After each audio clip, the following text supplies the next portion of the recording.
जी, अस्सलाम वालेकुम, क्या हाल चाल है? ठीक ठाक हैं। बहुत सारी गर्ल्स फीमेल्स जो हैं वो क्वेश्चन करती है कि ऐसी हॉस्पिटलों के बारे में बताएं जो सिर्फ गर्ल्स को सूट करती हैं या गर्ल्स के लिए जो है वो बेटर हैं। यहाँ पे जर्मनी में हम बात करेंगे डेंटिस्ट की हॉस्पिटलों के बारे में। डेंटिस्ट में एक्चुअली 4 हॉस्पिटल्स होती हैं, लेकिन जो डेंटिस्ट होता है, जो डॉक्टर होता है, उसके लिए आपको यूनिवर्सिटी की एजुकेशन यहाँ पे लेनी पड़ती है और उसके बाद जो है वो आप स्टेट एग्जाम देने के बाद आप डेंटिस्ट जो हैं वो बन सकते हैं। लेकिन इसके अलावा 4 हॉस्पिटलों में जो सबसे फेमस हॉस्पिटलों है डेंटिस्ट में, वो सान मेडिसिनिश फख एंगस्टेल्टे है, जिसको ZFA भी कहते हैं, सेट एफ आ। उसके बारे में हम बात करेंगे। बाकी की जो हॉस्पिटल्स हैं उनके बारे में हम फर्दर जो है वो आपको इंफॉर्मेशन देने की मैं कोशिश करूंगा। लेकिन जो सबसे फेमस है वो यही है। वीडियो में आगे बढ़ने से पहले आप लोगों से रिक्वेस्ट है कि अगर आपने चैनल सब्सक्राइब नहीं किया तो जरूर सब्सक्राइब करें और इस वीडियो को एंड तक जरूर देखें।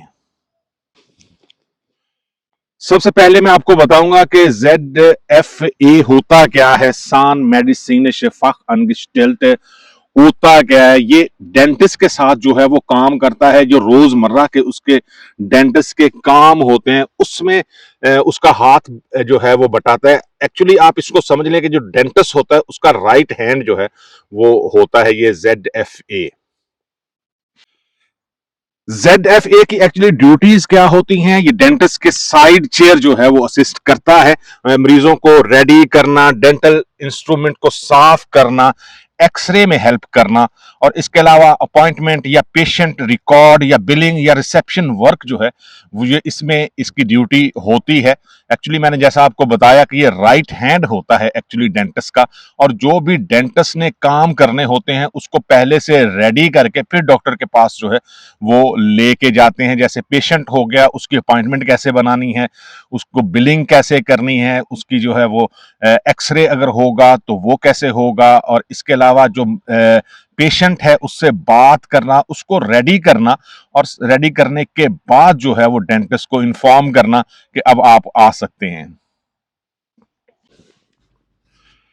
इसकी रिक्वायरमेंट क्या है? मैट्रिक या इंटरमीडिएट जो है वो आपके पास होना चाहिए।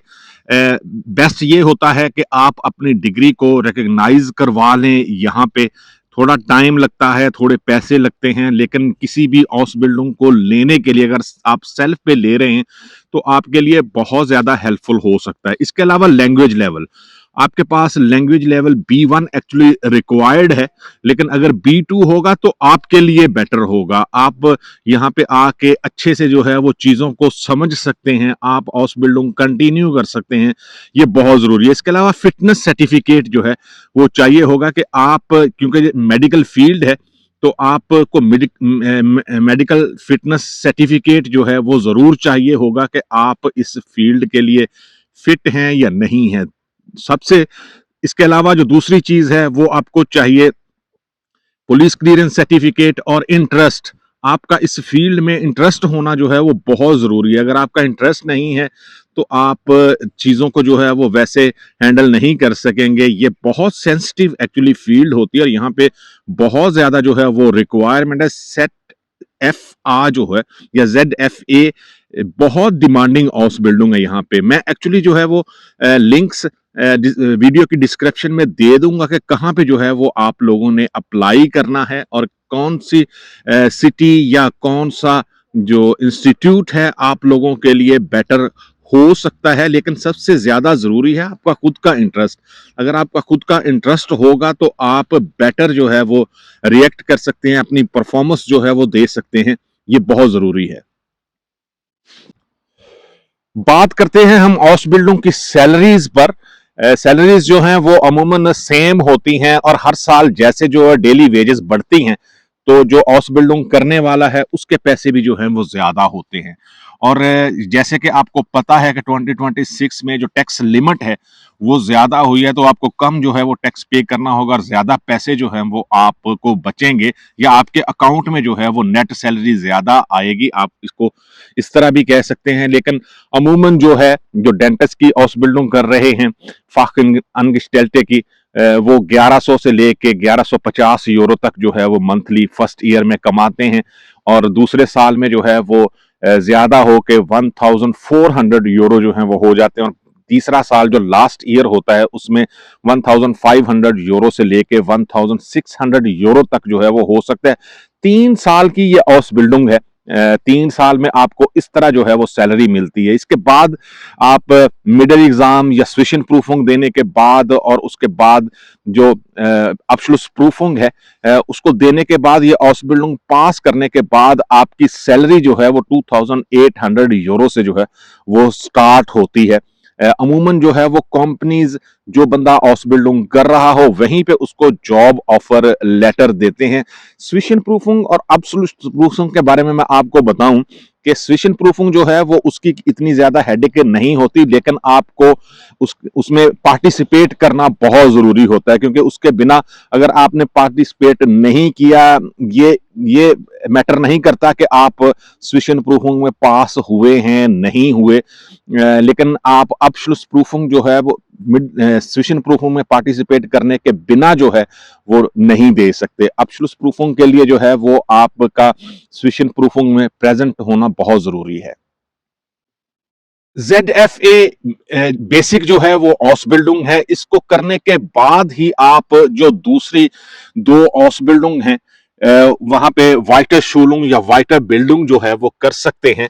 उनकी बाकायदा जो है वो ऑसबिल्डिंग नहीं होती। ये ऑसबिल्डिंग करने के बाद आप उनमें कर सकते हो। डेफिनेटली जब आप दूसरी वाली दो ऑसबिल्डिंग कर लेंगे तो आपकी सैलरी जो है वो ज्यादा होगी। इसके बाद जो आती है वो सान मेडिसिनिश प्रोफिलक्स असिस्टेंट ZMP, ये ऑसबिल्डिंग आती है। इसका काम होता है जी टीथ क्लीन करना और ओरल हिगीन स्पेशलिस्ट इसको कहते हैं। प्रोफेशनल टीथ क्लीनिंग हो गया, प्लक एंड टार्टर रिमूवल हो गया, गम केयर हो गया, पेशेंट को हिगीने ओरल हिगीने जो है वो सिखाना, और इसके अलावा जो दूसरे काम होते हैं इसमें शर्त यही होती है कि आपके पास ZFA की ऑसबिल्डिंग जो है वो होनी चाहिए।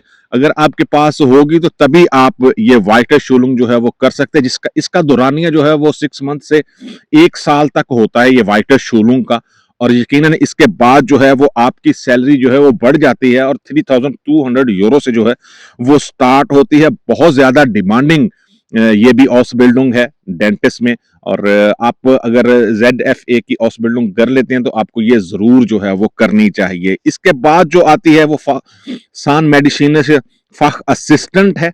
इसका काम क्या है जी, ये सीनियर लेवल की डेंटल असिस्टेंट होता है जो मैनेजमेंट और एडवांस टास्क पर जो है वो काम करता है, जैसे क्लिनिक मैनेजमेंट हो गया, जैसे एडवांस पेशेंट केयर हो गया, ट्रीटमेंट प्लानिंग हो गया, इसके अलावा जूनियर स्टाफ सुपरविजन हो गया, या डॉक्यूमेंटेशन एंड क्वालिटी कंट्रोल हो गया। ये भी आप जो है वो बुनियादी शर्त इसकी यही है कि ZFA की ऑसबिल्डिंग जो है वो आपके पास होनी चाहिए, और उसके बाद आप 1 या 2 साल का एक्सपीरियंस लेने के बाद जो है वो ये 1 साल की वाइटर शूलिंग जो है वो कर सकते हैं, और इसके बाद जो है वो आपकी सैलरी 3500 यूरो से जो है वो स्टार्ट होती है। लीडरशिप रोल होता है, सीनियर आप हो जाते हैं अगर आप ये ऑसबिल्डिंग जो है वो कर लेते हैं। इसके अलावा जो चौथी ऑसबिल्डिंग जो है वो इसमें आती है वो सान टेक्निकर की है। ये एक्चुअली में क्लिनिक में काम नहीं करता, ये लैब में जो है वो काम करता है। जैसे डेंचर्स बनाना, क्रॉन्स और ब्रिजेस, ब्रेसेस, डेंटल मॉडल्स और डिजिटल डेंटल डिजाइनिंग जो है वो इसका काम होता है। ये एक्स्ट्रा ऑसबिल्डिंग है, ये ZFA करने के बाद आप नहीं कर सकते। इसका दौरानिया जो है वो 3.5 साल है। इसमें अगर आप करना चाहते हैं तो इसके लिए जो रिक्वायरमेंट है वो इंटरमीडिएट है। आपके पास B1 लैंग्वेज सर्टिफिकेट होना चाहिए, आपके पास फिटनेस सर्टिफिकेट होना चाहिए, आपके पास इंटरेस्ट होना चाहिए, और हाथ से काम करने की जो स्किल्स हैं वो आपके पास होनी चाहिए। ये बहुत जरूरी है। ऑस बिल्डिंग में जो है वो सेम सैलरी जो है वो आपको मिलेगी इस ऑस बिल्डिंग में भी, जैसे 1500 या 1100 500 इस यहां तक जो है वो सैलरी फर्स्ट ईयर में मिलेगी, लेकिन काम ये हाउस बिल्डिंग कंप्लीट करने के बाद जो है वो आपको सैलरी 3,500 यूरो से जो है वो स्टार्ट होगी। और इस हाउस बिल्डिंग में जो है वो आप डेंटल लैब में या मैन्युफैक्चरिंग कंपनीज जो होती हैं डेंटल की, वहां पे जो है वो आप काम कर सकते हैं। इस सब की समरी या कंक्लूजन यही है कि अगर गर्ल्स या फीमेल जो है वो किसी ऐसी हाउस बिल्डिंग में जाना चाहती हैं यहाँ पे जर्मनी में, या अप्लाई करना चाहती हैं, तो डेंटिस्ट असिस्टेंट की हाउस बिल्डिंग जो है वो उनके लिए बेस्ट है। यहाँ पे बहुत ज्यादा डिमांड है, रिक्वायरमेंट है। यहाँ पे डेंटिस्ट क्लिनिक जो है वो बहुत कम है, और डॉक्टर भी जो हैं वो बहुत कम है। इसलिए इस फील्ड में बहुत ज्यादा रिक्वायरमेंट है। लेकिन जैसा मैंने वीडियो में बताया कि आप लोगों को अपनी डिग्रीज जो हैं वो जरूर रिकॉग्नाइज करवानी चाहिए, इंटरेस्ट होना चाहिए। अगर आपका ऑलरेडी इस फील्ड में एक्सपीरियंस है, आप अपने कंट्री में या इस फील्ड में काम कर चुके हैं, तो ये आपके लिए बहुत ज्यादा हेल्पफुल हो सकता है। यहाँ पे काम करते हुए थ्योरी की एजुकेशन में ये बहुत जरूरी है। ये थी वीडियो। मैंने कोशिश की कि इससे रिलेटेड जो है वो सारी रिक्वायरमेंट या सारी बातें जो हैं वो आपको बता सकूं, लेकिन फिर भी बहुत सारे लोगों के क्वेश्चंस होते हैं जो आप कमेंट बॉक्स में जो है वो पूछ सकते हैं। मैं ज़रूर उसका आंसर करने की कोशिश करूंगा। मिलेंगे किसी दूसरी वीडियो में। दुआओं में ज़रूर याद रखें। अल्लाह हाफिज़।